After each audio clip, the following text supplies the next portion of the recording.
Vraiment, on vient de découvrir un nouveau talent. Que la gloire de Dieu soit manifeste. J'espère qu'elle va rentrer dans la chorale. J'espère qu'elle va rentrer dans la chorale. Amen. Est-ce que tu es là? Si tu es là, crie Jésus. Jésus. Quand Jésus n'est pas convaincant, crie vraiment Jésus. Si tu es là pour Jésus, acclame-le.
Merci Seigneur parce que tu nous donnes la puissance. Merci Seigneur parce que tu nous restaures chaque jour l'espérance.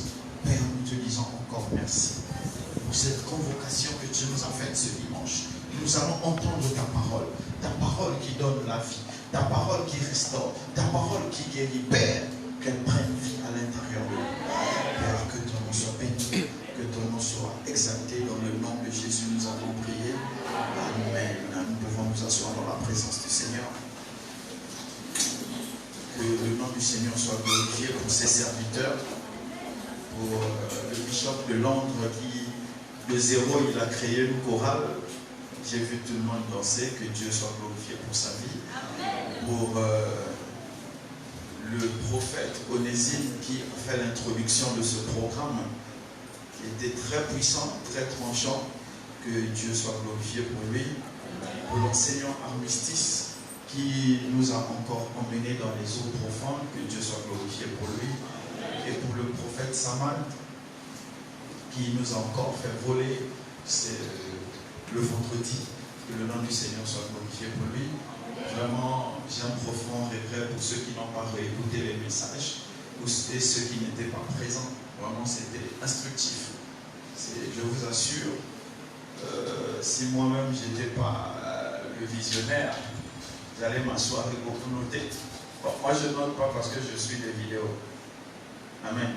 Oui, je suis des vidéos, j'écoute les audios parce que moi aussi j'ai besoin d'être instruit. On n'est jamais assez instruit. Que le nom du Seigneur soit glorifié. Donc ce soir, j'ai la charge de clôturer ce programme. Garder la foi dans le siècle présent. Amen. C'est une lourde charge quand tu as des fils qui deviennent costauds, qui deviennent balèzes, ils ont des muscles, ils ont les mots. J'ai vu les gens debout ici, là, crier seulement. Je me suis dit, wow, mais qu'est-ce que je vais dire à la fin? Bon, en tout cas, je dis ce que je dois dire, chacun n'a qu'à retenir ce qu'il va retenir. Amen. Amen. Amen. Gardez la foi dans le siècle présent. En fait, c'est tiré de Luc 18, 8. Donc on a un peu bougé là, c'est tiré de là. Je vous le dis, il fera promptement justice, mais quand le Fils de l'homme viendra, trouvera-t-il encore la foi sur terre? Amen. Est-ce que quand Jésus va revenir, il va trouver la foi sur terre? Le problème ne réside pas dans la foi, mais le problème réside dans l'époque où nous sommes. Amen. Dieu est le même hier, aujourd'hui et éternellement. Donc la foi, la mesure de foi depuis l'éternité, donc depuis que Dieu est Dieu, jusqu'à aujourd'hui, jusqu'à demain, la mesure de foi sera toujours la même. Elle sera toujours disponible. Amen. Mais est-ce que quand Jésus va revenir, il trouvera la foi? Est-ce que dans la période dans laquelle il va venir, il trouvera la foi? Donc nous allons nous poser une seule question. Si Jésus venait aujourd'hui, est-ce qu'il trouvera notre foi assez agréable?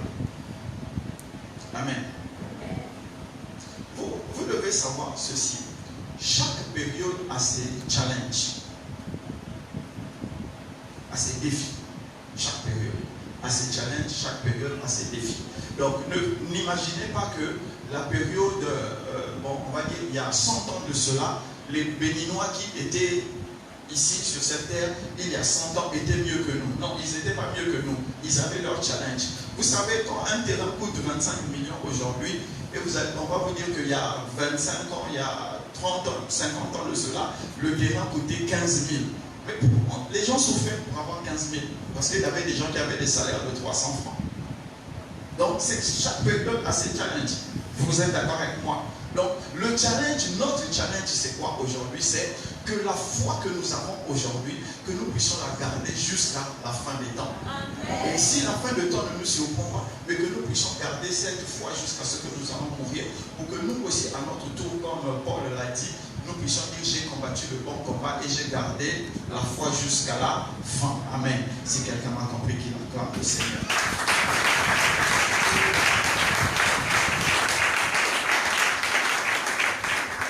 Souffrez, je vais enseigner. Ça m'arrange même parce que je ne suis pas très enfant. Donc souffrez, je vais enseigner. Amen. Suivez-moi attentivement. Parce que quelque chose va changer dans ta vie quand on va dire Amen ici. Je vais te parler dans 3 dimensions. La dimension mentale, la dimension sociale et la dimension spirituelle. C'est dans les 3 dimensions que je vais te parler de ce thème. Amen. Parce que ce que nous devons comprendre, la foi n'impacte pas un homme dans une seule dimension. Ce n'est pas seulement dans la dimension spirituelle, mais dans les 3 dimensions de l'homme, la foi nous impacte. Amen. Tu dois comprendre ceci. La foi n'est pas quelque chose qui vient de l'extérieur, mais la foi est quelque chose qui est à l'intérieur de toi, qui sort. Amen. Amen. C'est quoi d'abord la foi? La foi, on ne va pas, vous savez, la foi de Hébreux 11, c'est trop compliqué. Ça, c'est trop compliqué. Ça, c'est pour les intellectuels. Nous, on va faire la foi des hommes simples. La foi, c'est croire que Dieu est capable de faire ce qu'il a promis. C'est ça la foi. Donc, il faut garder juste ce principe-là. Que Dieu est capable de faire ce qu'il a promis. Quand tu gardes ça dans ta tête, tout devient simple. Parce que si tu dois lire Hébreux, là, tu vas te demander qu'est-ce qu'on est en train de dire. En fait, c'est trop philosophique, c'est trop profond. Nous, on sait une chose, je crois que Dieu est Dieu et ce qu'il a promis, il va l'accomplir. Moi, c'est ça ma foi. Et on sait pourquoi je suis en train de croire. La première chose, le premier grand point que je vais soulever, c'est l'identité morale. Amen. Nous avons une identité morale. Suivez-moi bien, je ne vais pas faire des discours philosophiques sur le mental, moral, tout ça. Non, non. Mental et moral, ici, on va prendre ça pour la même chose. Et qu'est-ce que nous entendons par le mental ou le moral? C'est la disposition psychique d'un homme ou les capacités cognitives d'un homme. Je sais que ça devient des mots compliqués, mais regardez ça comme ça. plus l'intelligence, plus sa capacité à s'adapter à la réalité. En fait, bref, c'est ta tête qui doit s'adapter à ta réalité. C'est ça le mental. Amen. Oui, j'ai fait ça pour vous montrer moi si je suis allé à l'école. Hein? Moi si je suis allé à l'école, donc j'utilise le mot savant. Aïe! Ce que nous devons comprendre, en fait, notre identité mentale, c'est quoi? C'est notre capacité à nous adapter à notre réalité. Amen. Notre réalité, amen. Quand un enfant naît, il vient découvrir une réalité sociale. Je vais parler de ça tout à l'heure. Mais pour qu'il s'adapte à cette réalité sociale, il faut que les capacités de son cerveau ou de sa personne puissent s'adapter à cette réalité. Amen. Amen. Et notre identité mentale se construit comment? Ça se construit au travers des expériences que nous vivons. Amen. Les expériences que nous avons vécues, que nous vivons aujourd'hui, nous construit le type de personnalité que nous allons avoir, ou bien que nous allons avoir, ou bien que nous avions eu. Amen. Amen. Amen. Maintenant, qu'est-ce que je veux te dire? Pour que tu gardes la foi, il faut d'abord que tu saches qui tu es. Vous avez lancé un slogan. Mon identité en Jésus. C'est vous, non? C'est pas vous. Mon identité en Jésus. Je parle comme les autres. Amen. Mais avant que tu puisses connaître ton identité en Jésus, qui es-tu d'abord toi-même? Parce que si tu ne te connais pas en tant qu'être humain, tu ne peux pas te définir en tant qu'être spirituel. Je sais que ça fait très philosophique, mais il faut prendre ça comme ça. C'est important. Parce que vous ne pouvez pas toujours prendre le lait. Il faut qu'on monte. Amen. Donc tu dois comprendre ceci. Quand tu dis, je suis orphelin, je n'ai pas connu mon père, je n'ai pas connu ma mère, j'ai grandi avec un oncle. Bon, j'avais mon père, j'avais ma mère, mais nous étions pauvres. En fait, tout ce que tu vas dire de mal qui peut arriver à un enfant t'a emmené aujourd'hui ici où tu es. Peu importe ce que tu as vécu, même si dans votre maison vous mangez une seule fois dans la journée, même si c'est une demi-fois vous mangez, tu es ici aujourd'hui. Amen. Amen. Peu importe, même si tu dis non, à 8 ans, à 9 ans, à 12 ans, on m'avait violé, même si, peu importe, tu es ici aujourd'hui. Donc, malgré ce qui s'est passé, amen, tu es ici aujourd'hui. Amen. Tu vas dire non, quand j'ai connu les hommes, tous les hommes que j'ai connus m'ont trahi. Amen. Tu es ici aujourd'hui. Amen. Tu vas dire non, moi quand un homme me fait un sourire, je ne peux pas résister, il faut qu'il m'emmène dans son lit. Amen. Tu es ici aujourd'hui. Tu vas dire non, moi, dès qu'on me dit quelque chose, je crois bêtement. Gloire à Dieu, tu es ici aujourd'hui. Amen. Tu as dit, je suis pauvre, je ne mange pas comme il faut. Gloire à Dieu. Tu es ici aujourd'hui. Je vais te dire une chose. Ton identité mentale ne dépend pas de ce que tu as vécu, mais ça dépend de la conscience que tu vas prendre. Amen. Si tu prends conscience que tu es une personne importante et que tu peux faire des grandes choses, en ce moment ta vie change. Amen. Tout ce que tu as vécu dans le passé devient le sol, devient le substrat, devient la fondation sur laquelle tu peux bâtir une personne excellente. Amen. Amen. Mais ce qui se passe aujourd'hui, c'est quoi? Nous prenons ces histoires-là, nous prenons ces défaits, nous prenons ces mauvaises histoires-là et nous les portons et nous disons c'est ça qui nous définit. Non, ce ne sont pas les événements qui te définissent. Amen. Vous savez, si on prend quelqu'un qui va voler aujourd'hui, on ne va pas taper l'événement qui l'a emmené à voler. C'est lui qu'on va taper. Amen. Ou bien je me trompe? Amen. Quand on voit une fille à Djoké en train de se prostituer, est-ce qu'on cherche à comprendre qu'est-ce qui l'a emmené à se prostituer? Ou bien on dit elle est prostituée?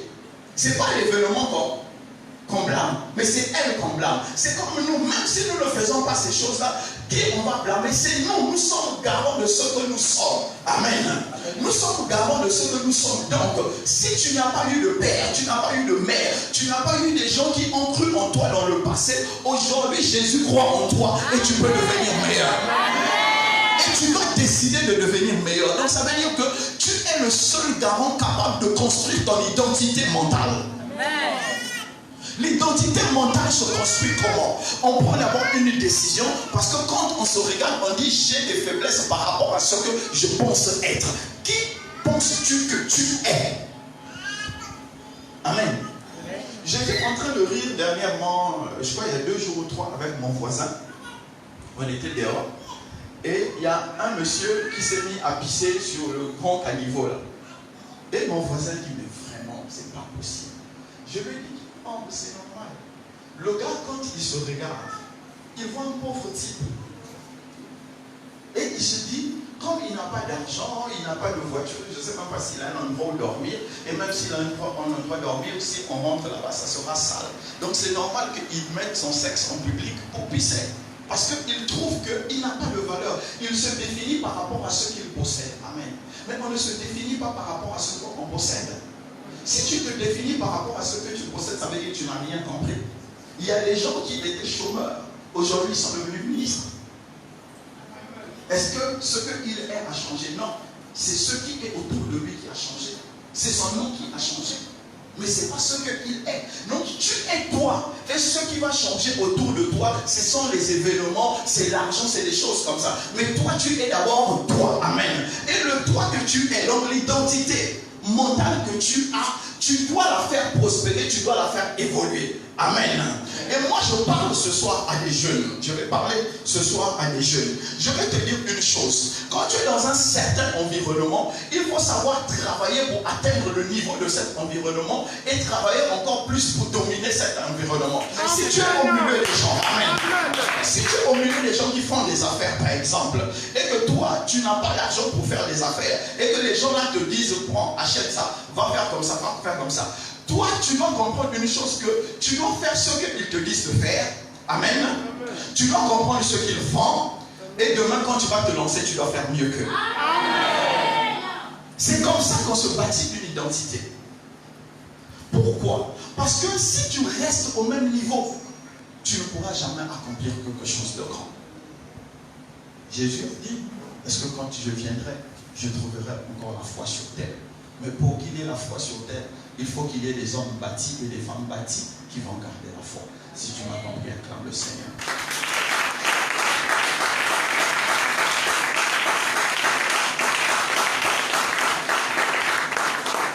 Pour finir cette partie, je vais te dire ceci. Les blocages que nous avons, surtout que vous aimez chasser les démons, il y a beaucoup de démons qui n'ont pas de problème avec vous. C'est juste votre propre conception qui est le démon qui vous bloque. Amen. Amen. Il y a beaucoup de démons qui n'existent même pas, que vous vous êtes créés. En tout cas, vous les avez bien créés. Bien là, ils sont en forme comme ça, musclés. Parce que vous les avez créés. Ce sont des blocages que vous êtes créés parce que vous avez décidé d'évoluer avec la paresse. Amen. Oui, c'est la paresse. Vous savez, je ne peux pas comprendre que quelqu'un qui me dise que je me suis arrêté au niveau seconde ou au niveau première et qui se trouve dans des conditions pas mal, soit incapable de prendre un livre et de lire pour augmenter sa connaissance. Si ce n'est pas la paresse, c'est quoi? C'est pas un démon. Amen. Tant qu'on est vivant, tant qu'on a de l'intelligence, notre capacité d'apprendre doit continuer à croître. Amen. Amen. Donc si tu refuses que ta capacité d'apprendre puisse croître, c'est un choix que tu fais. Il n'y a pas un démon dedans, il n'y a pas l'ongle dedans, il n'y a pas la tante dedans, c'est un choix que tu fais. Et quand tu as fait le choix d'être paresseux, de ne pas faire évoluer ton identité, qu'est-ce qui se passe? Tu ne peux pas garder ce que Dieu va te donner. Et encore si Dieu te donne, il ne peut pas te donner ce qui est grand. Parce que si tu es incapable de croire en toi-même, comment tu vas croire en lui? Amen. Amen. Amen. Amen. Amen. Amen. Amen. Vous savez, moi je suis sûr d'une chose, que il y aura peut-être 5 ou 6 personnes seulement Jésus va trouver qui auront la foi.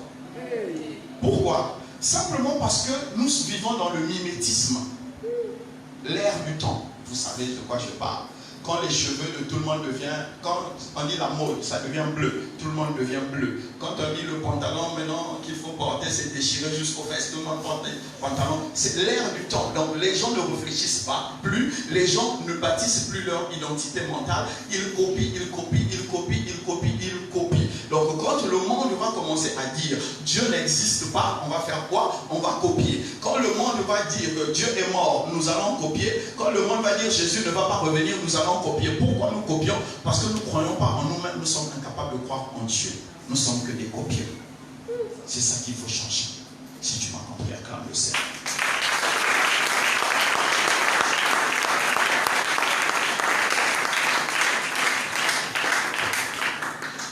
Donc, maintenant, ça dépend de toi. Ton intelligence n'est pas limitée. Tu peux apprendre pour devenir meilleur. Les conditions dans lesquelles tu vis ne sont que les conditions. Ça ne définit pas ce que tu es à l'intérieur. Tu peux être pauvre et être instruit. Je crois qu'on s'est compris. Ok, le deuxième gros point que je vais soulever, c'est l'identité sociale. Amen. Je vais d'abord commencer par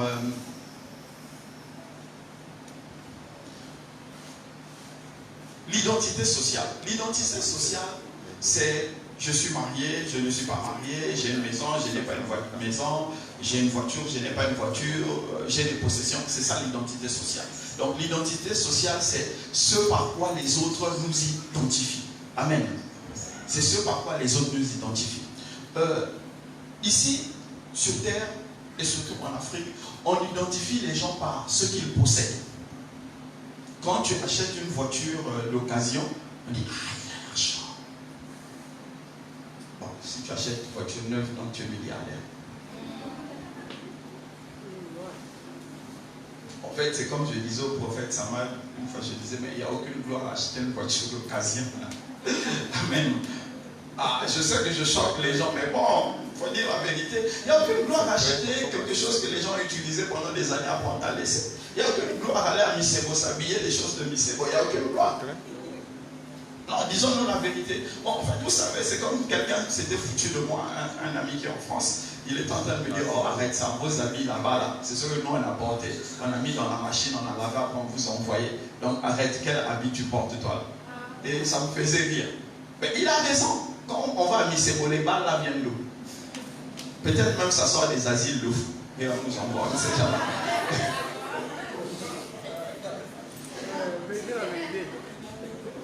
Et est-ce que vous connaissez la provenance de ces habits?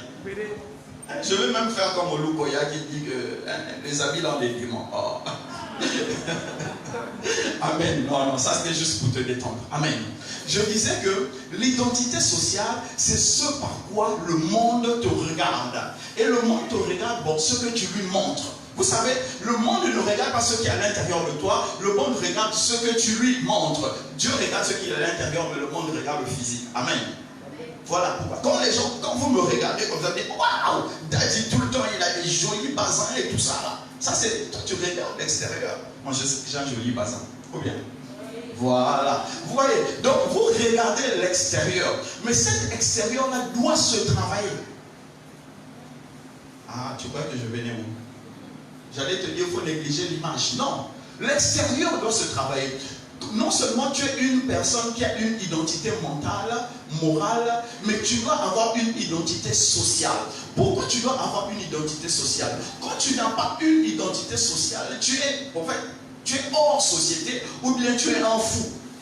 Parce que le fou est hors de la société. Qu'il mange, qu'il se lave, ce n'est pas son problème. Il est déjà en marge de la société. Mais nous sommes dans la société. Et dans la société, nous avons des obligations. Nous avons l'obligation de travailler, de gagner notre pain. Nous avons l'obligation de nous habiller, d'être propres. Nous avons l'obligation de nous instruire. Nous avons l'obligation d'instruire les autres. Nous avons l'obligation de nous marier. Nous avons l'obligation de faire des enfants. Nous avons l'obligation d'éduquer ces enfants. Nous avons plusieurs obligations en tant qu'être humain social. Amen. Et tu ne peux pas refuser ces obligations-là. Pourquoi? Parce que si tu les refuses, ça veut dire que tu sors de la société. Peu importe la société dans laquelle tu es, il y a des obligations sociales. Amen. Quoique toutes les obligations sociales ne viennent pas de Dieu, parce qu'il y a des déviations, mais il y a quand même cette obligation sociale que tu as. Tu es un individu que Dieu a mis sur terre. Et Dieu ne t'a pas mis dans un désert tout seul. Il t'a mis dans un pays. Et comme tu es dans un pays, tu dois répondre aux obligations sociales de ce pays. Amen. Et c'est pourquoi Dieu lui-même dit, honore ton père et ta mère. Mais comment tu vas te mettre à honorer ton père et ta mère si tu es incapable de leur faire un cadeau? Si tu es incapable même de leur dire, vous avez investi en moi, moi à mon tour je vous soutiendrai quand vous serez vieux. Non, nous avons beaucoup d'obligations sociales. Et nous devons comprendre qu'en tant que chrétiens, la Bible ou le Christ à la croix ressuscité, aller à la droite de Dieu, ne nous absout pas de notre obligation sociale. Amen. Amen. Amen. Donc nous avons toutes les obligations sociales d'un homme ordinaire, nous les avons. Amen. Amen. Et maintenant, ces obligations sociales nous ont emmenés à des formes de vie un peu bizarroïdes. Il y a beaucoup parmi nous qui vivent la frustration. On vit la frustration parce que nous n'arrivons pas à vivre comme les autres. Nous avons pris les autres comme étant un modèle social. Le frère ou la soeur, là, on est allés ensemble. Aujourd'hui, il a un poste élevé et moi, je me cache. Non, ce n'est pas ce que Dieu est en train de nous demander. Dieu nous demande de ne pas mettre notre obligation sociale en comparaison avec les autres, mais en comparaison avec soi. Amen. Est-ce que j'ai quelqu'un ici? Yes. J'espère que je ne vais pas trop vite. Amen. Quand tu es allé à l'école avec des gens et qu'aujourd'hui ils sont en train de travailler, ils sont devenus directeurs, ils ont 72 voitures, bac plus 650, ça c'est leur grâce. Toi ce que tu dois faire c'est quoi? C'est tu regardes là où tu es et tu regardes là où tu veux aller. Amen. Amen. Parce que quand vous regardez les gens dans la société, il y a beaucoup de gens qui sont dans les voitures qui sont en train de pleurer. Il y a des gens qui dorment dans les maisons climatisées, mais leur nuit est peuplée de beaucoup de démons, de beaucoup de cauchemars. Amen. C'est pourquoi nous ne sommes pas là pour nous comparer aux autres, mais nous sommes là pourquoi? Pour nous bâtir nous, afin que la gloire de Dieu soit vue au travers de nous. Donc notre identité sociale, c'est nous bâtir nous pour montrer Dieu. Mais nous ne montrons pas Dieu parce que nous avons les meilleurs habits, quoique c'est bon aussi d'avoir des bons habits. Amen. Nous ne montrons pas Dieu parce que nous avons les meilleures voitures. Quoique c'est bon de se déplacer en voiture, c'est plus confortable. Mais ce n'est pas ça. Nous montrons Dieu parce que nous avons une conviction profonde que nous sommes une créature merveilleuse. Amen.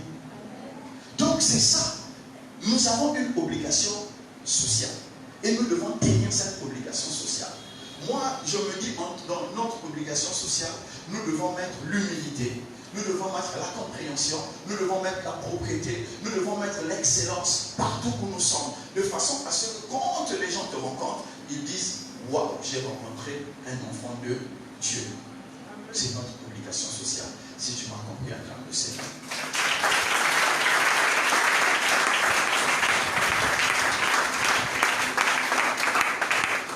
Toujours dans notre obligation sociale, nous avons souvent la peur du jugement des autres. Et moi je pense que ça doit faire peut-être 70% de ce qui nous incite à agir. La peur du jugement des autres. Ah, à ton âge, tu n'es pas encore marié. Tu vas aller faire le mauvais choix, tu vas aller prendre la mauvaise personne pour qu'on ne puisse plus te dire à ton âge tu es marié. Non, nous ne vivons pas pour ce que les gens disent. Nous vivons pour ce que Dieu dit de nous. Ah, j'ai pas entendu ton amen.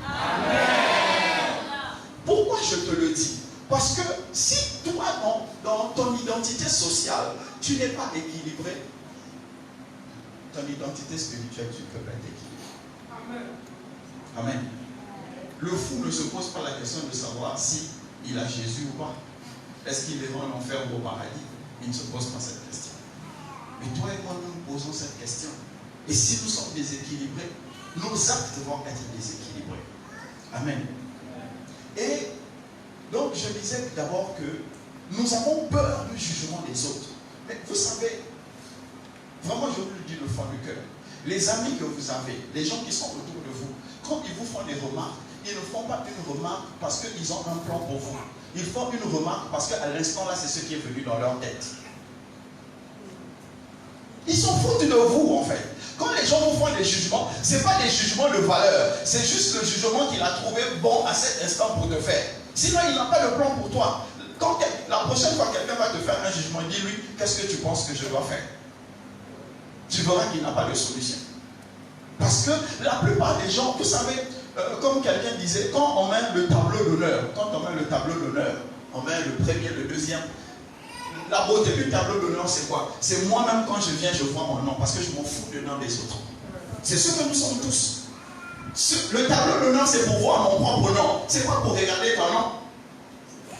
C'est comme ça que nous sommes. Donc vous comprenez que notre société va toujours vous juger. Mais vous ne devez pas avoir peur du jugement des autres.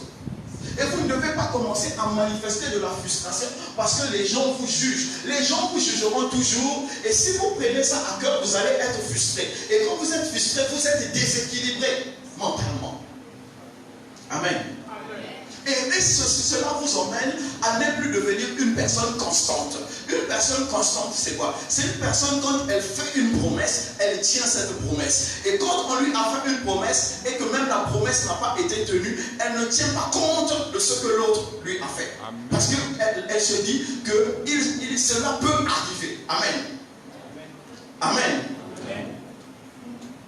Écoutez-moi, si vous n'avez pas d'abord des valeurs sociales, vous ne pouvez pas comprendre la portée et la profondeur des valeurs spirituelles. Amen. Amen. Amen. Amen.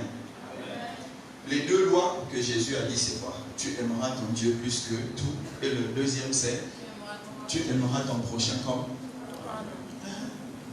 C'est une loi sociale, c'est pas spirituel.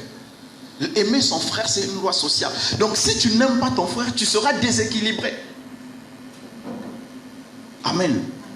Donc je suis en train de te dire que tu dois savoir que quand tu as fait une promesse et tu accomplis cette promesse, ça veut dire que tu es équilibré. Et quand quelqu'un t'a fait une promesse et la personne n'a pas tenu la promesse, tu dois évoluer au niveau de comprendre qu'il se pourrait qu'il lui ait arrivé quelque chose. C'est pourquoi il n'a pas tenu cette promesse. C'est ça, grandir.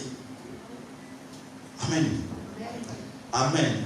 Si quelqu'un m'a compris qu'il a compris ça.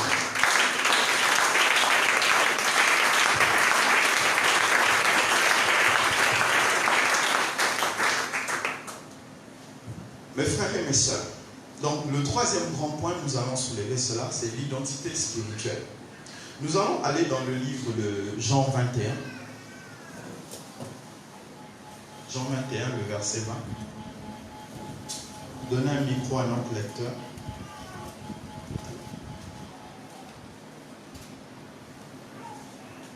Jean 21, verset 20.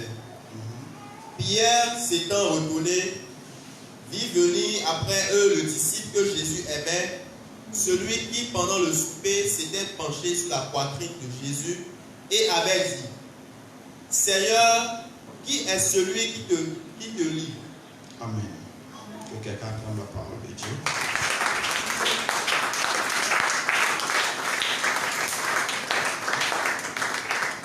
Jean était en train de parler de lui-même. Il dit le disciple que Jésus aimait. Ça veut dire, c'est juste disciple que Jésus aimait que je voulais que nous puissions voir. Qu'est-ce que Jean est en train de dire là? Il est en train de dire qu'il avait une relation exclusive avec le Christ. Tout le monde savait, quand on disait le disciple que Jésus aime, tout le monde savait qu'on parlait de Jean. Pourquoi? Parce qu'il avait une relation exclusive avec le Christ. Amen. Donc, pour bâtir ton identité spirituelle, la première chose que tu dois bâtir, c'est quoi? Une relation personnelle avec le Christ. Amen. Si tu n'as pas de relation personnelle avec le Christ, tu ne peux pas bâtir une identité spirituelle. Amen. Amen. Amen. Beaucoup parmi nous, nous avons bâti l'identité avec le temple, avec la maison où on vient adorer Dieu. Beaucoup parmi nous, nous avons créé une relation exclusive avec le pasteur. Il y a d'autres même qui ont bâti une relation exclusive avec le service qu'ils font dans l'église. Si je chante, je crois que je chante pour Dieu. Tu aimes chanter plus que tu n'aimes Dieu. Tu as plus de chansons dans ta tête que tu n'as de relation avec Dieu. Tu as plus d'adoration dans ton cœur que Dieu n'habite dedans. Donc nous avons commencé à réaliser un ministère à côté de Dieu au lieu de réaliser un ministère avec Dieu. Amen. Amen. Amen.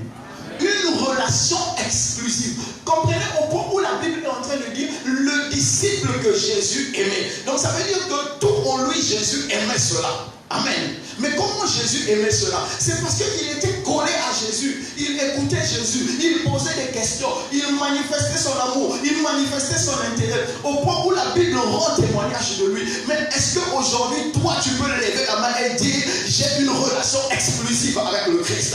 Même si la terre tremble, ma relation avec le Christ ne peut pas changer. Même si le feu sort, ma relation avec le Christ va toujours tenir. Est-ce que tu peux lever la main aujourd'hui?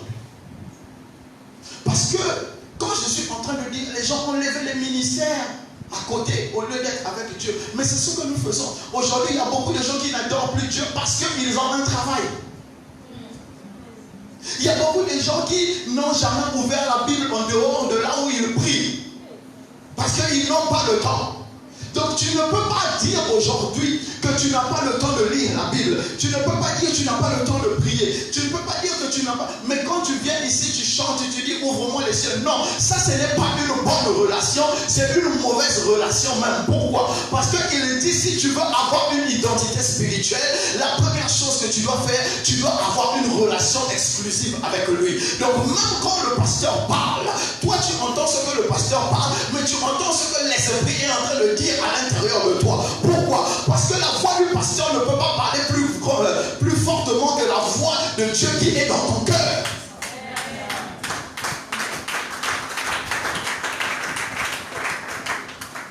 Je ne sais plus si c'est le prophète Onésime ou Samad qui est en train de dire pourquoi les gens vont à tout vent, toutes les doctrines. Mais les gens vont dans toutes les doctrines. Pourquoi? C'est parce qu'ils n'ont pas de relation avec le Christ.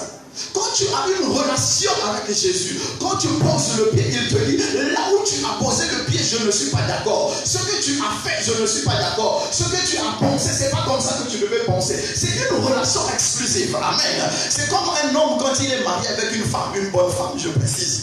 Amen. Parce que toutes les femmes ne sont pas bonnes. Vous tous ici, vous n'êtes pas des bonnes femmes. Amen. Bon, je prie que vous soyez des bonnes femmes. On passe. Amen.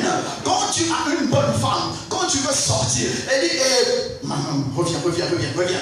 Ta chemise est froissée, va changer de chemise. Pourquoi? Parce que vous avez une relation exclusive. Et quand tu veux sortir, elle dit, non, on est en train de voir ton compte sur arrange chérie. Quand on va te voir dehors, il faut que tu sois pimpant. Ça, c'est une relation exclusive. Amen. Et c'est cette relation que tu vas avoir avec le Christ. Il y a des moments où tu es là, tu dis, Seigneur, je suis fatigué, je n'ai pas envie d'aller prier. Il dit, bon, ne va pas, reste ici, moi-même, je vais me mettre à t'enseigner. C'est ça la relation exclusive. Le Christ n'est pas seulement une confession. Seigneur, je te reçois comme Seigneur et Sauveur. Non, c'est une relation où il te dit, assieds-toi mon fils, je vais te parler. Assieds-toi ma fille, écoute ceci. Ouvre la Bible. En lisant ce passage, tu vas comprendre ceci. C'est une relation vivante, très vivante et super vivante. Et c'est ça que tu dois avoir pour pouvoir garder la foi. Si tu m'as compris, acclame le Seigneur.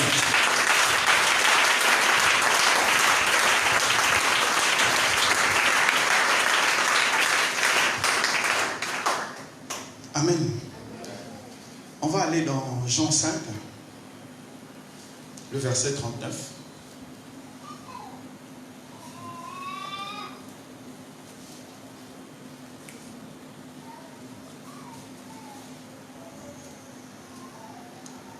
Jean 5, verset 39.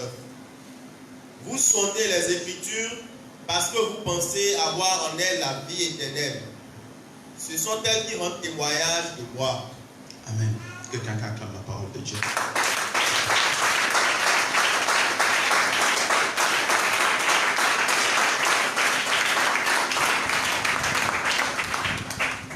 Jésus dit, vous êtes en train de sonder les Écritures. Sonder là, c'est pas lire, c'est pas il dit ensuite aux disciples. Non, c'est pas ça. C'est aller en profondeur des Écritures.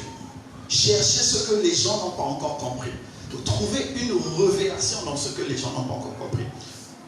Je vais te dire, je vais être très court, parce que le prophète Onésime, je crois, avait soulevé ça déjà.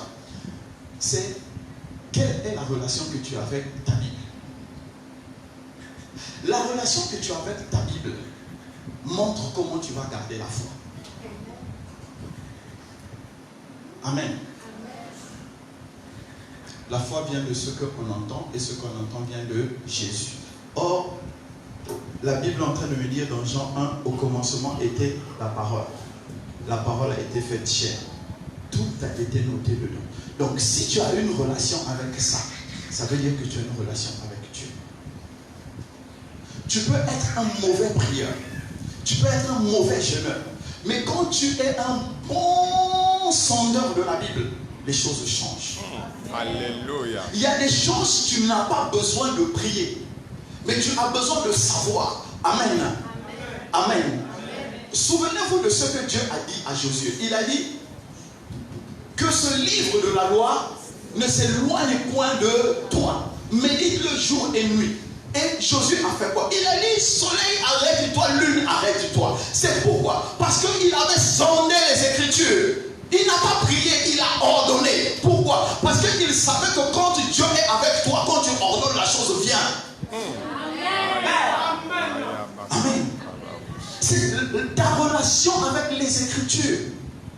Quelle est la relation que tu as avec les Écritures? Comment sondes-tu les Écritures? Parce que tant que tu ne sondes pas les Écritures, ta foi n'est pas nourrie. Si ta foi n'est pas nourrie, tu ne peux pas la garder. Amen. Si quelqu'un m'a compris, il a compris.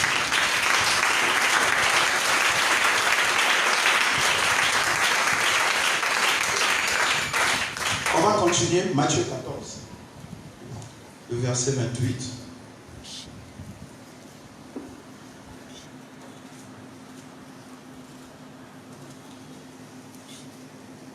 Matthieu 14, verset 28. Pierre lui répondit, Seigneur, si c'est toi, ordonne que j'aille vers toi sur les eaux. Continue. Et il dit, viens. Pierre sortit de la barque et marcha sur les eaux pour aller vers Jésus. Amen. Que quelqu'un acclame cette parole de Dieu.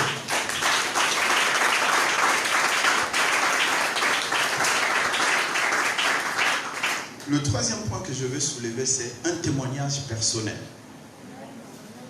Pourquoi il faut avoir un témoignage personnel? Parce que, je vous assure, quand tu n'as pas de témoignage personnel, quand les choses deviennent difficiles, tu abandonnes.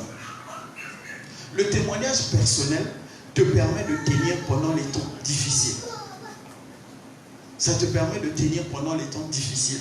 C'est pourquoi Dieu nous donne des témoignages personnels. C'est quoi un témoignage personnel? C'est comme ce que Pierre a vécu.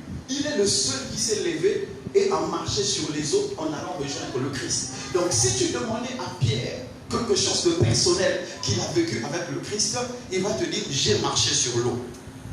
Amen. Il te dit, j'ai marché sur l'eau. Le Christ était là, il m'attendait. Mais toi, depuis que tu es chrétien, quel est le témoignage personnel que tu as reçu? Amen. Pardon. Je vous demande pardon. Laissez-moi les témoignages de j'avais faim, on m'a donné 1000 francs. Ça, ce n'est pas des témoignages, ça c'est de l'escroquerie. Parce que ces témoignages-là, n'importe qui peut l'avoir. Même les prostituées à Djonké, là. Il y a des gens qui sont passés à une pitié d'elle, on lui a donné 1000 francs pour manger. Donc, c'est pas ça. Je dis, qu'est-ce que tu peux raconter? Et les gens vont dire, waouh! Vraiment, tu as eu une rencontre avec Dieu. Qu'est-ce que tu peux te raconter toi-même pour dire, dans les temps difficiles, tu peux te dire, je vis des temps difficiles, mais comme Dieu m'avait fait ceci dans le passé, je suis sûr qu'il me fera quelque chose. C'est ça l'importance du témoignage personnel. Quel témoignage personnel tu as avec Dieu? Amen. Parce que tu ne peux pas garder la foi si rien ne te lie avec lui. Amen. Les témoignages que Dieu te permet d'avoir te permettent de lier une relation exclusive. Tu voulais aller quelque part, mais Dieu t'a empêché par exemple de faire un accident. Et tu te dis, waouh, la prochaine fois, quand je veux aller, il faut que je remette d'abord le voyage entre les mains de Dieu. Ça, c'est des choses, quand tu restes là, tu te dis, waouh, il m'a sauvé de la mort. Moi, quand je suis fatigué, je suis épuisé, je me dis seulement, bon, il vient de sortir. Quand je vois mon fils, je dis, si Dieu m'a donné ce fils après toutes ces années-là, ça veut dire qu'il peut donner la suite. Donc, j'ai un témoignage vivant. J'ai encore un deuxième témoignage, mon second fils. Je ne savais même pas qu'il venait. Il est arrivé. Moi, quand j'ai eu le premier, j'ai dit, Seigneur, merci. Que tu donnes, que tu ne donnes plus là. moi j'ai déjà eu. Mais il m'a fait un deuxième. Quels que soient les temps difficiles, quand je les regarde, je dis, si Dieu a donné ça, c'est qu'il peut donner encore plus. C'est pourquoi il faut avoir des témoignages personnels. Travailler à demander à Dieu. Dis Seigneur, je veux avoir un témoignage personnel avec toi. Parce que si tu n'as pas de témoignage personnel, je t'assure, la vie chrétienne, c'est une marche dans le désert. Il va te manquer à un moment de l'eau. À un moment donné, tu vas marcher, les chaussures vont se bousiller, tes pieds vont brûler. Et Dieu sera en train de te regarder. Tu vas crier, le ciel sera fermé. Ce qui va te rester, c'est juste le souvenir de ce qu'il avait fait pour toi hier. Sauf si vous êtes de l'évangile de ce qu'on a dit, Jésus a tout mis à la croix et que tu ne vas plus jamais souffrir. Bon, ça c'est l'évangile des autres. Mais moi, dans ma marche avec le Christ, je vous ai envoyé une photo sur le WhatsApp du Sébec. Vous avez vu comment j'étais gros dedans? Vous avez vu comment j'étais beau? J'étais gros et beau, vous avez vu? C'est ça la marche chrétienne. Les chaussures que j'avais là, c'était la seule paire de chaussures que j'avais. Mais je ne me suis pas détourné. Je vous assure, je suis allé à Djaouéréa. Le matin, je prêchais. Le soir, je prêchais. Avec la même chaussure. Je crois que j'avais 4 ou 5 habits seulement. Le pantalon, je crois que j'ai porté ça 2 fois. Mais je ne me détournais pas. Pourquoi? Parce que j'avais trop de choses avec celui qui m'avait envoyé. Vous croyez qu'on ne m'a pas proposé des choses? Mais si, on m'a proposé des choses. On dit, non, mais toi, la manière que tu parles là, la manière que Dieu t'utilise là, non, mais viens, tu vas voir.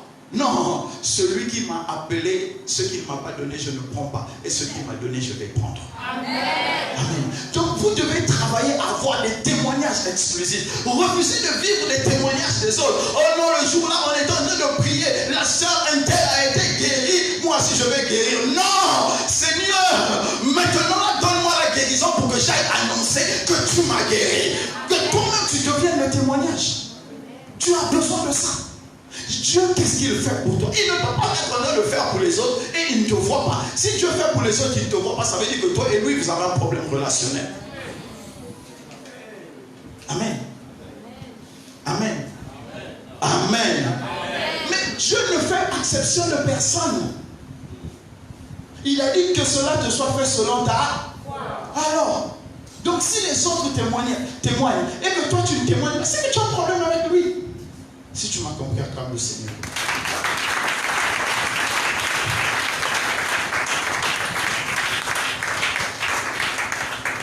On continue le 4e point. On va lire Matthieu 17, le verset 21.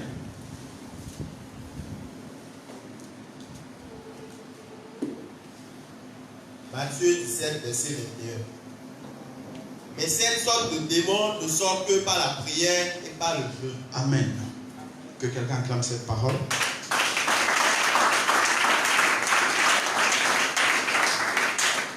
Voilà. Ça, un autre pilier pour te permettre de garder la foi. Dieu dit, il faut que tu jeûnes, il faut que tu pries. Pourquoi? Parce que tu augmentes la puissance. La puissance qu'il y a en toi. Amen. Dans la vie chrétienne, on ne peut pas avoir le même niveau. C'est comme il dit lui-même dans Éphésiens 4, à partir de 12, à la fin, vers les 13, 14, il dit que les pasteurs sont là pour l'édification, pour bâtir les saints. Donc le saint est bâti par niveau. Ou comme Paul pouvait dire que le lait spirituel, la nourriture solide. Donc le chrétien doit croître en puissance. Vous savez, quand Jésus a dit allez dans toutes les nations et faites de toutes les nations les disciples, vous imposerez les mains aux malades. Il y a des gens qui sont dans l'église qui ont fait 5 ans, ils n'ont jamais imposé la main à un seul malade. Et même quand ils ont imposé, ils ont échoué. Parce qu'un chrétien qui ne prie pas, qui ne jeûne pas, il va communiquer quelle puissance? Amen. Parce que c'est la puissance qui est en toi, qui sort de toi et qui communique la guérison. Jésus, au milieu d'une grande foule, dit quelqu'un m'a touché.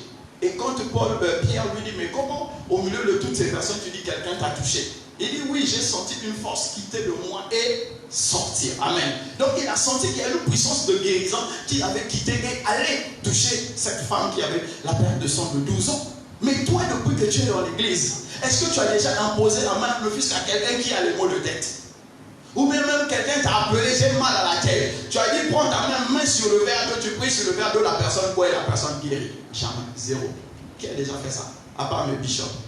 Et ça, c'est la bishopesse. Vous voyez? Pourquoi? Parce que nous devons jeûner et prier pour croître dans la puissance. Non seulement tu crois dans la puissance, mais quand tu jeûnes et tu pries, tu crois dans la révélation. Quand tu crois dans la révélation, il y a des choses sur lesquelles tu ne peux plus douter. Parce que la révélation te montre la grandeur de Dieu. Non, nous on préfère prier pour la maison, la voiture. C'est pas mauvais. Mais ce n'est pas pour ça que Dieu est venu sur terre. Ces choses-là, Jésus a dit, il vous les donnera car il sait que vous en avez besoin. Mais ce qu'il veut d'abord, c'est que tu puisses croître en lui pour démontrer sa gloire. Si tu m'as compris, acclame le Seigneur.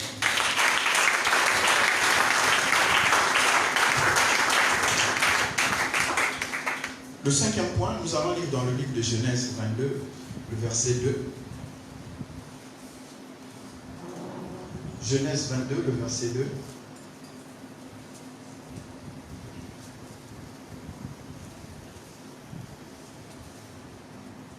Genèse 22, verset 2. Dieu dit, prends ton fils, ton unique, celui que tu aimes, Isaac. Va-t'en au pays de Marija, et là, offre-le en holocauste sur l'une des montagnes que je te dirai. Que quelqu'un acclame la parole de Dieu.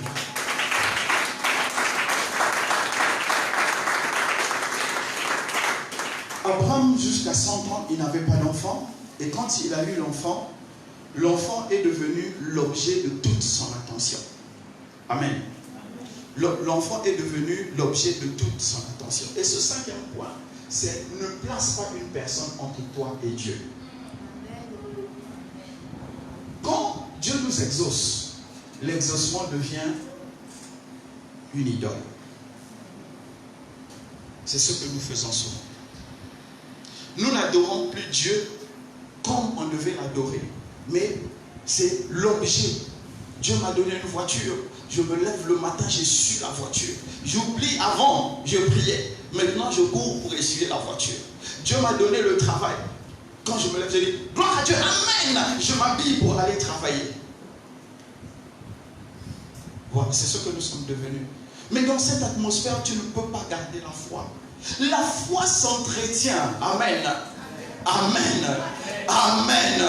Amen. Ce qui a une valeur s'entretient.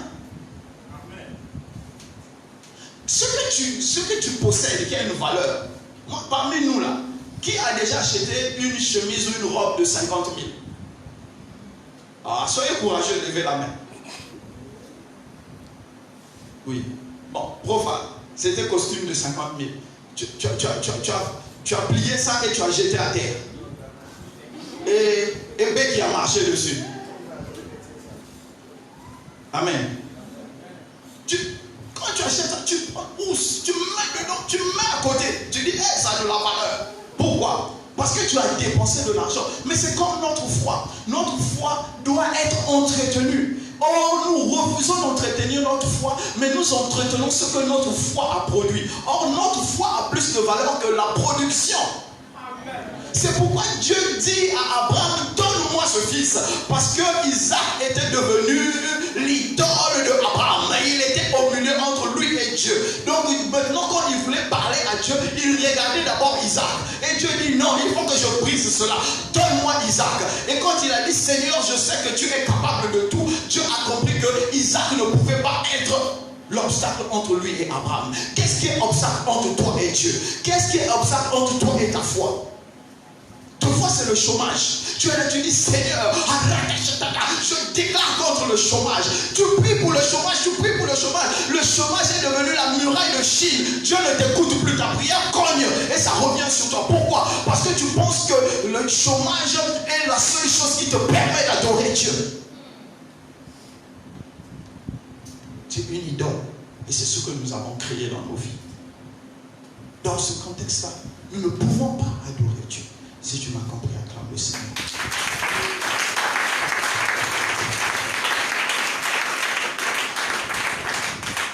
Pour finir, je vais te dire ceci. Il ne faut pas acheter ta relation avec ton pasteur. Amen. Allons dans Éphésiens 4. Ephésiens 4, le verset 12. Commence à 11. Commence même à 11. Ephésiens 4, verset 11.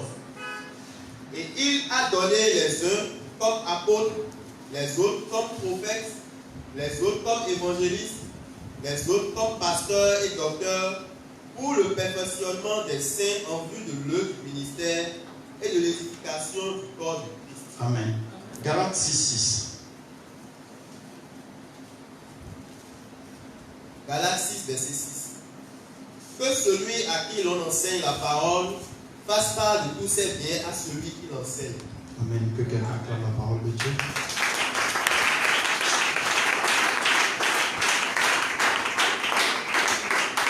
Ok, pour finir. Pourquoi je dis qu'il ne faut pas acheter sa relation avec son pasteur? Je suis un humain. Moi, votre pasteur, je suis un humain. Et un humain, c'est quoi? C'est celui qui a tous les désirs que tu as. Je les ai. Tous les manquements que tu as, je les ai. Donc, on peut me prendre, me mettre à ta place et toi, te mettre à ma place. Il n'y aura pas de différence parce que nous sommes tous des humains. Amen. Ton pasteur est un humain. Amen. Et cet humain, Dieu lui donne juste une capacité de t'apporter quelque chose. C'est ça la différence. Le pasteur, Dieu lui a ajouté quelque chose. C'est pourquoi il a donné les 5 dans le ministère, dans le leadership, dans le ministère. Il dit, celui-là, je l'ai choisi et je lui donne quelque chose pour apporter aux autres. Donc, le pasteur devient comme une extension du Christ pour toi. Est-ce que tu as acheté la grâce du Christ? Est-ce que tu as acheté le sang du Christ? Est-ce que tu as acheté l'œuvre à la croix? Mais pourquoi tu veux acheter le pasteur? Et ça, c'est ce qui est en train de prospérer dans l'église. J'ai donné la dîme, j'ai donné les offrandes, mais rien ne marche dans ma vie. Mais il faut donner la dîme, donne les offrandes, donne même ta maison, ta voiture, ton avion même, je vais prendre. Mais tu le fais pourquoi? C'est pour monnayer quelque chose avec Dieu via le pasteur. Dieu n'a rien à monnayer avec toi. Ce sont des principes, comme il a dit dans le livre de Galates. Tu vas faire part de tes biens à celui qui t'enseigne. C'est une loi. Personne ne t'oblige à appliquer la loi. Si tu crois en Dieu, tu appliques la loi. Mais tu n'appliques pas la loi parce que tu veux acheter quelque chose sur le pasteur. Parce que si tu veux acheter quelque chose chez le pasteur, le jour où on va te dire que ton pasteur a eu tel problème, ou bien tu vas le voir, il est en train de se donner des coups de poing dans la rue, ou bien tu vas, quelque chose se passe, tu vas laisser l'église et ta foi va disparaître. Pourquoi? Parce que tu as voulu acheter la relation de Dieu par le pasteur.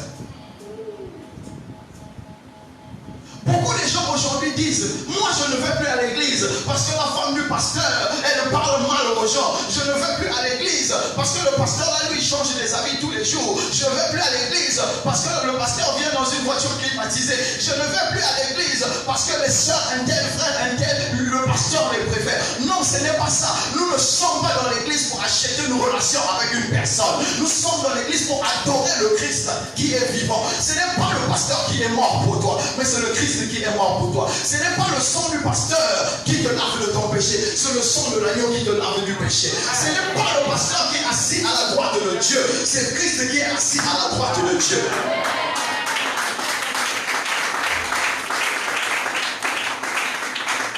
Refuse d'avoir une relation exclusive basée sur ton pasteur. Je sais quand j'ai un problème, j'emmène chez mon pasteur, je lui envoie un message, le pasteur prie, et après j'ai la solution. Le pasteur devient une idole. Tu l'achètes parce que tu as l'argent, tu lui envoies des cadeaux et le pasteur se met à genoux pour toi et tu penses que Dieu te connaît. Non, la loi dit ceci, que le pasteur doit pouvoir paître les brebis. Donc quand ton pasteur que tu achètes est en train de te prier pour toi et tu as des solutions, te trompe pas, tu n'as pas de relation avec Dieu, tu as une relation avec le pasteur.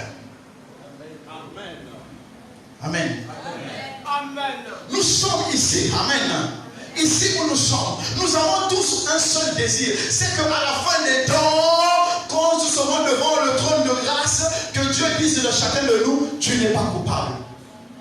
Moi aussi.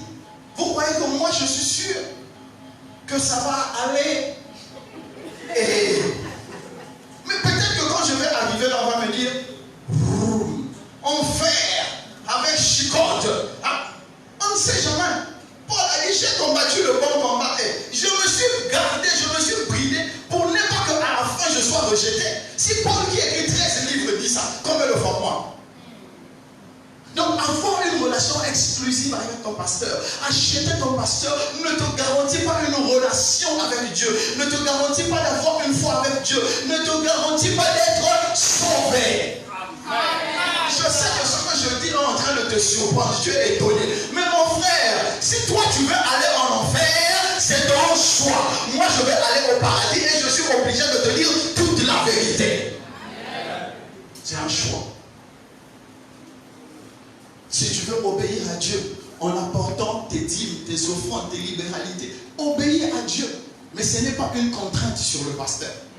Parce que tu le fais, parce que tu obéis à Dieu. Si tu m'as compris, acclame le Seigneur. On va se lever.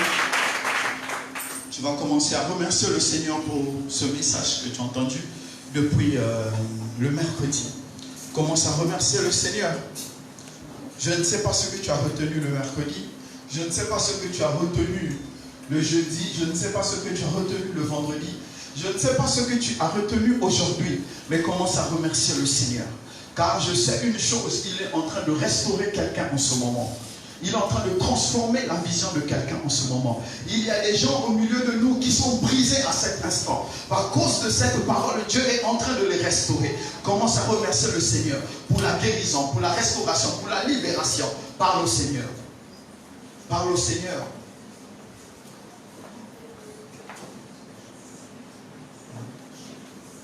Parle au Seigneur. Commence à le remercier. Parle au Seigneur, parle au Seigneur. Pour ta transformation. Parle au Père, parle au Père. Remercie le Seigneur pour ces 4 jours. Remercie le Seigneur. Ouvre ton cœur, dispose ton cœur. Rends grâce au Seigneur, rends grâce au Seigneur. Rends grâce au Père. Rends grâce au Seigneur, rends grâce au Seigneur. Rends grâce au Seigneur. Dis merci. Dis merci, dis merci, dis merci. Dis merci au Seigneur. Alléluia. Rends grâce au Seigneur. Rends grâce au Seigneur.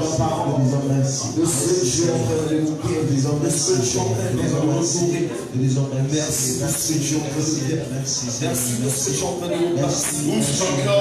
Rends grâce au Seigneur. Pour ce message.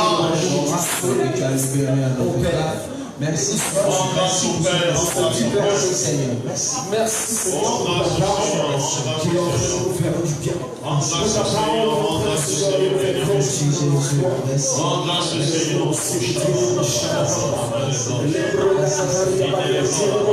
Seigneur. Le travail rend grâce à l'Éternel. Dis merci, le Seigneur le plus notre qui. Tu es bien présent à ce programme. Je t'ai parlé de ta voix. Je prie, dis merci. Dis merci, Seigneur. Que toute la gloire puisse te revenir ce soir. Que toute la gloire puisse te revenir, Seigneur. Merci. Dans le nom de Jésus, nous avons prié. Amen. Dans le nom de Jésus, nous avons prié. Amen. Dans le nom de Jésus, nous avons prié. Amen.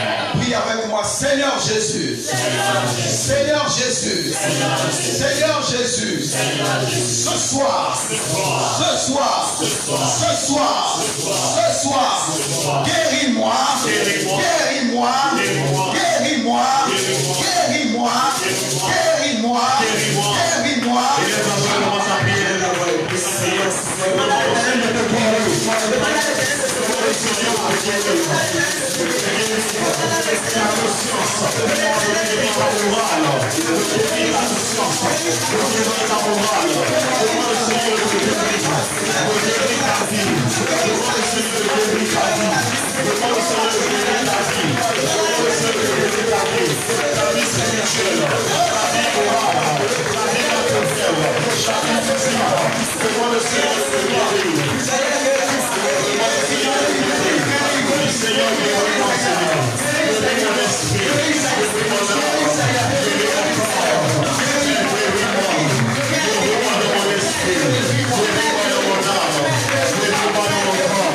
Seigneur,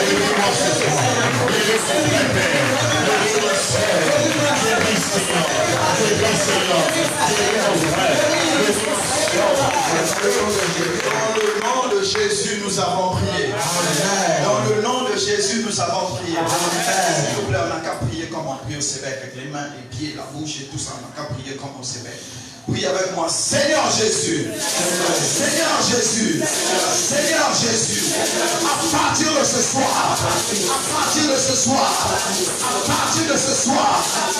Guéris-moi. Guéris-moi. Guéris-moi.